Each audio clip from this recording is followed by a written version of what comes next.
de vivre sans toi, à des milliers et des milliers de kilomètres. Je ne pensais pas qu'un jour, ma vie allait basculer. Je ne pensais pas qu'on allait se rencontrer et qu'on vivrait un amour à distance. On dit que la distance sépare de corps, mais pas de cœur. Je me fiche de la vie des autres. Je me fiche de leurs pensées. Ils ne pensent qu'à leur propre personne et ne comprennent que ce qu'ils ont pu vivre et pas ce que nous, on vit. Ce qu'on vit, c'est particulier. C'est un truc de malade, de déjanté. C'est magique et c'est compliqué en même temps. Ce n'est pas facile de me lever tous les matins et de voir que tu n'es pas à mes côtés. De ne pas pouvoir me coller contre toi et que tu ne puisses pas me prendre dans tes bras et me couvrir de câlins, de baisers. C'est dur de dormir seule. Sans toi, ce n'est pas facile de me dire que l'on ne se reverra pas pendant un long moment. En réalité, je me demande si notre couple va tenir face à la dureté de l'épreuve, face à cette distance qui nous tue de l'intérieur. Pourquoi on ne peut pas se téléporter? Les choses seraient tellement plus simples. C'est dur de partir, de prendre le large et de te laisser derrière moi. Chaque départ est terriblement dur. Chaque départ me déchire le cœur, à m'en couper le souffle. Je dirais même que c'est horrible. C'est inhumain l'amour à distance. Mais on n'a pas choisi. On s'aime et c'est tout ce qui compte. Et en fin de compte, peut-être que cette distance fera de nous deux une force.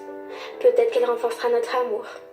Et peut-être que la personne qui essaiera de nous détruire n'y arrivera pas. Le seul problème dans tout ça, c'est la confiance. Je n'ai pas de problème avec toi. J'ai juste peur d'être collante, super jalouse. J'ai peur des autres. Je ne veux pas qu'ils brisent notre si beau couple, mon amour, tu comprends? Je ne fais pas confiance à toutes ces filles qui t'entourent. Alors je te demande juste de me rassurer. Tout le temps s'il le faut. Je t'en supplie. Tu te souviens? Ce fameux 14 juillet. Tous les deux. Pendant un instant, j'ai touché les étoiles. Enfin, c'était peut-être le ciel. Mieux encore, c'était la liberté. Non, simplement le bonheur. Le bonheur d'être là. Le bonheur d'être deux. Le bonheur d'être enfin réunis après selon moi séparés de toi. Tu te souviens de mon départ? Tu te souviens des larmes qui coulaient à flot sur mes joues? Tu te souviens de mon visage? Tu pouvais lire toute la tristesse, la colère, la rage qui y était ancrée. Et s'il y a bien une chose dont je me souviens, c'est de la manière dont tu me regardais. J'ai pu lire sur tes lèvres: ne pleure pas, mon ange, on se reverra, je te le promets. Et c'est à ce moment-là que j'ai compris. J'ai de suite su que tu étais celui qu'il me fallait, que sans toi, je ne pourrais pas vivre. J'ai de suite su que je ne pouvais me passer de toi, que tu étais comme ma drogue, ma raison de vivre, mon oxygène, quoi. Des milliers de kilomètres nous séparent. Ce n'est peut-être rien aux yeux de certains, mais c'est déjà beaucoup. C'est même énorme à mes yeux, je dirais même gigantesque.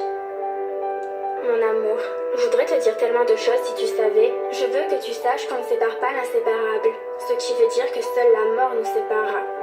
C'est toi et moi, juste nous deux, à tout jamais, jusqu'à l'infini et bien plus encore.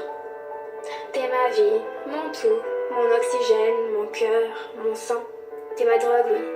Je ne peux pas me passer de toi. À présent, une vie sans toi n'est même pas envisageable. C'est dur. Dur de faire face à la réalité. Dur de se dire qu'un jour, peut-être, cette fichue distance nous séparera, et peut-être pour toujours. Même si tu me manques, et que ce que l'on vit n'est pas commun, sache que je t'aime bien plus que tu